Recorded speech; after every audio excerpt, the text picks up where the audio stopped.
What I'd like for you to do right now, I want you to think about your dream, because I'm in a room full of dreamers. Think about your dream right now. I want you to think about it and envision it. Now, ladies and gentlemen, let me share something with you.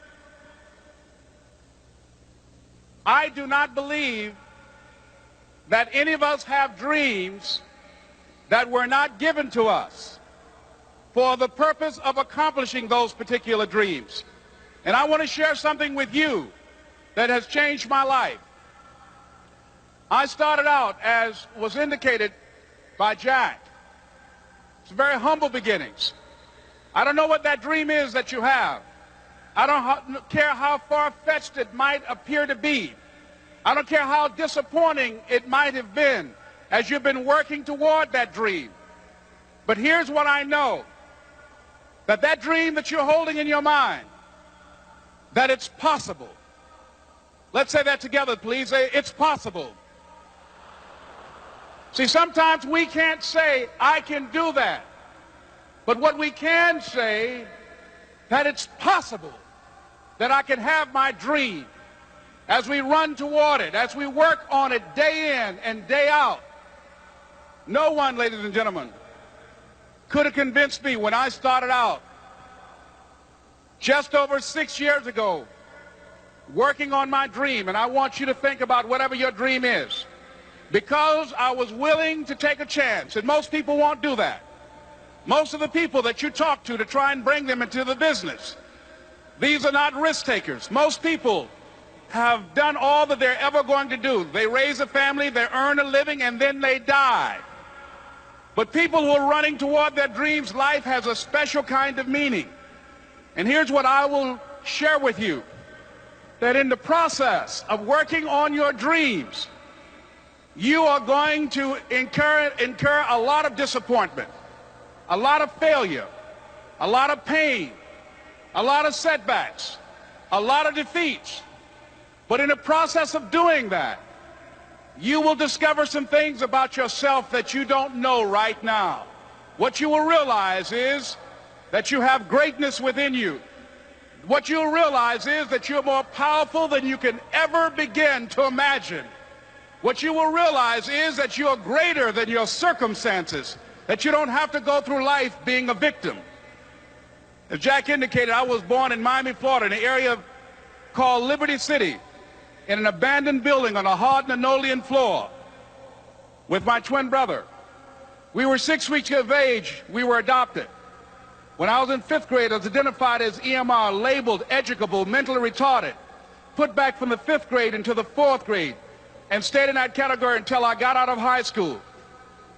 I don't have any college training, but I met a high school teacher who one day changed my life. I was waiting on another student, and when he came in, he said to me, young man, go to the board and write what I'm about to tell you. And I said, I can't do that, sir. He said, why not? I said, I'm not one of your students. He said, it doesn't matter. Follow my directions now. I said, I can't do that, sir. He said, why not? I said, because I'm educable, mentally retarded. And he came from behind his desk and he looked at me. He said, don't ever say that again. Someone's opinion of you does not have to become your reality.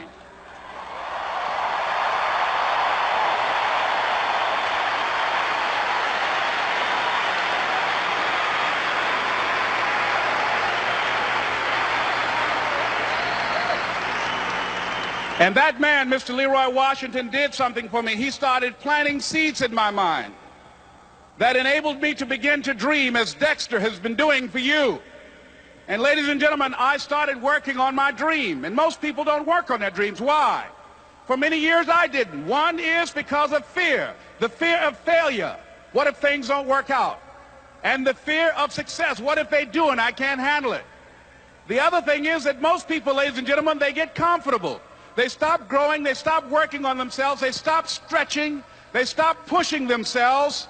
And they end up becoming very cynical about life, and they throw in the towel on themselves, and on their families, and on their dreams. And the other thing is that most people don't feel worthy. What I'm doing now, I could have been doing years ago. But because I did not have a college education, because I didn't believe in myself, Because I allowed other people's opinion of me to control my destiny, I didn't act on my ideas. So I applaud you for your dreaming, for your running toward your dream. I applaud you for believing in yourself, because that's what life is about, stretching and challenging, looking for ways that you can begin to improve yourself. And ladies and gentlemen, as a result of stretching out, of acting on my dream, and I don't know what that dream is for you, I can tell you that it's possible. No one could have convinced me that after just over 6 years, I would have my own book entitled Live Your Dreams. Just over 6 years, I would have 5 specials on public television. Just over 6 years, I've done motivational speaking for AT&T, Procter & Gamble, McDonald's Corporation, Xerox, IBM. Just over 6 years. I will now have my own talk show that will premiere on Monday, Labor Day. I'm saying to you, your dream is possible. Your dream is possible. But not only is it important that you believe and begin to know that it's possible for you to live your dream as you run toward it, but I've done something that I want to share with you called Choosing Your Future. In fact, I've developed a set of tapes talking about how to begin to create your own reality by choosing your future. And not only is it important for you to know it's possible for you to choose your future, but it's necessary that you work on yourself, that you develop yourself. It's necessary that you get the energy drainers out of your life, people who don't want anything. It's necessary to know that everybody won't see it, that everybody won't join you, that everybody won't have the vision. It's necessary to know that a lot of people like to complain, but they don't want to do anything about their situation, that you are an uncommon breed. You know, you have to know within yourself that I can do this. Even if no one else sees it for me, I must see it for myself. That's necessary. It's also, ladies and gentlemen, necessary that you be creative when you're working on your ideas, that you understand the importance of changing up, of readjusting your strategies. Many times we can have a great idea, but if you're not advancing it in the right way and things don't happen, you become discouraged and think the idea doesn't work. No, that's not true. It's necessary that we become creative. I remember when I was in New York walking down the street, and a guy approached me and said, "Hey, mister, can I shine your shoes?" And I said, "No, I'm in a hurry. I don't have time." I kept walking. Someone else said, "Hey, man, your shoes look clutty. May I shine your shoes?" I said, "No, I don't have time. I'm sorry, I'm busy." And I was walking fast, and many people solicited me for my business. And then finally, a young man stepped in front of me, and he said, "Excuse me." And he started counting, 97, 98, 99, 100. He said, "Sir?" I said, "Yes." He said, "Come here, please." I said, "What is it?" He said, "Today is my birthday. And every year, just to thank God for another year of life, the 100th person who passes my shoe shine stand, I offer them a free shoe shine. Would you give me the honors?" I said, "Why, sure." I got up on the shoe shine stand, George, and I sat there, and he shined my shoes diligently. And when I got down, I looked at them, they were sparkling. And I was walking away, and I said, "Thank you." And I stopped. I said, "Excuse me, but how much do you usually charge?" He said, "Only $2. I said, "I tell you what, today's your birthday. Here's 5, keep the change." He said, "Thank you." As I was walking away, looking in the opposite direction at other people coming, he started counting again. 97, 98, 99, 100.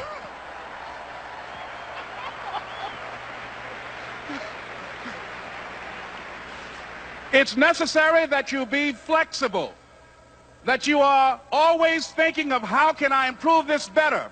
This is a customer-driven economy. It's necessary for you to always explore various ways in which you can improve the quality of service that you're providing for the people in your organization. I remember something, a major company had talked about the extra value service they were providing for their customers. And the lady who had the news conference summarized it this way. She said, "It's not our intention to satisfy our customers or to please our customers. Our intention is to amaze them." It's necessary, if you're going to compete today, that you look for ways to amaze your customers by being one of those individuals that keep your commitments, that keep your word, that's relentless It's necessary as you work with the people that you bring into your organization, that they see that you are a good example of a person to work with because you model integrity and determination and ambition and truth and honesty and the way in which you conduct business. The next step is, that is you. That is you. That no one can do it for you but you. And even though you face disappointments, even though you will experience some setbacks, it goes with the territory. You must understand that. I remember I was playing a game with my 9-year-old son, John Leslie, and I beat him 10 straight games in a game called Connect 4. And finally, I said, John Leslie, I'm bored. I don't want to play you anymore. And I got up. I said, I'm ready to go to sleep now. And repeat after me, please. Let's say this together. It's not over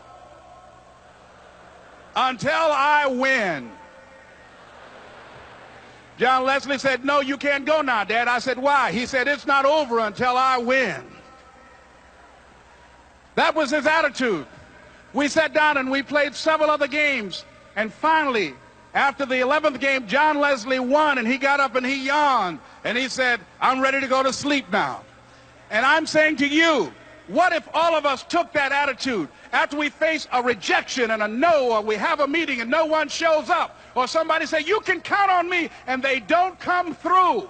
What if we have that kind of attitude? The car's repossessed. Nobody believes in you. You've lost again and again and again. The lights are cut off, but you're still looking at your dream, reviewing it every day, and say to yourself, it's not over until I win.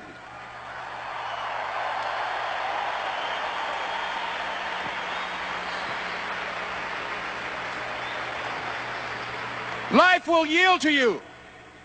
Now here's the next step. Repeat after me, please. It's possible. I can live my dream. It's necessary. I work on myself. Surround myself with winners. Become creative. It's me. I've got to make it happen. It's not over until I win.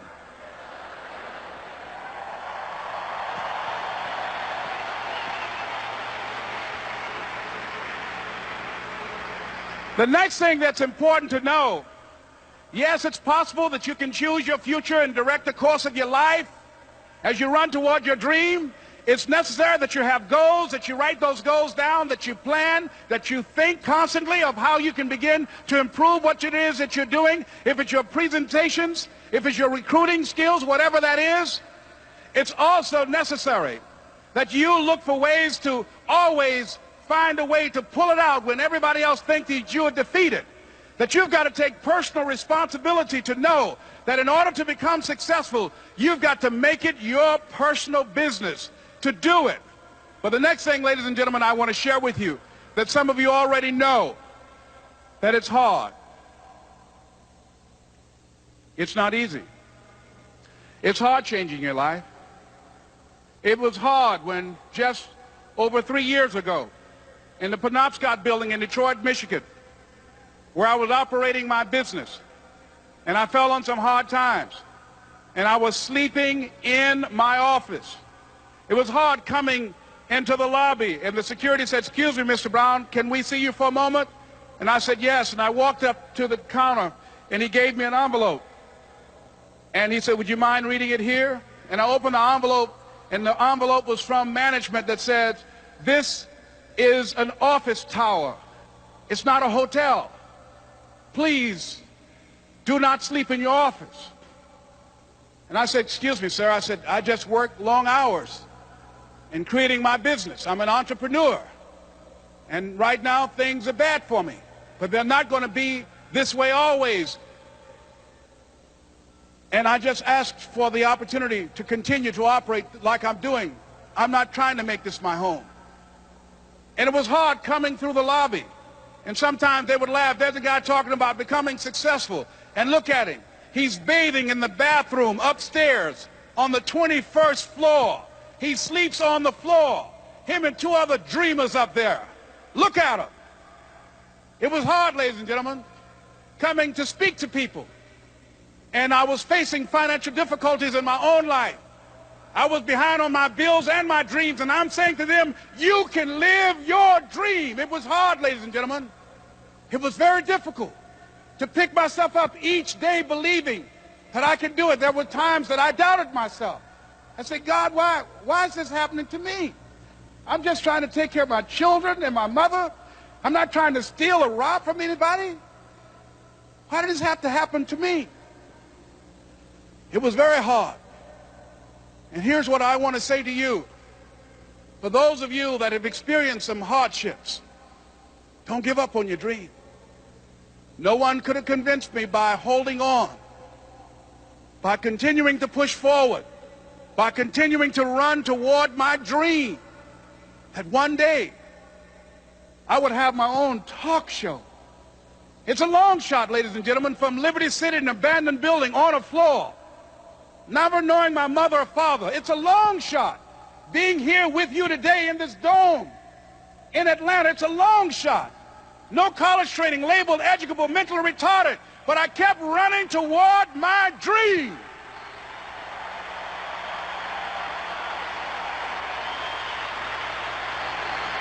Don't stop.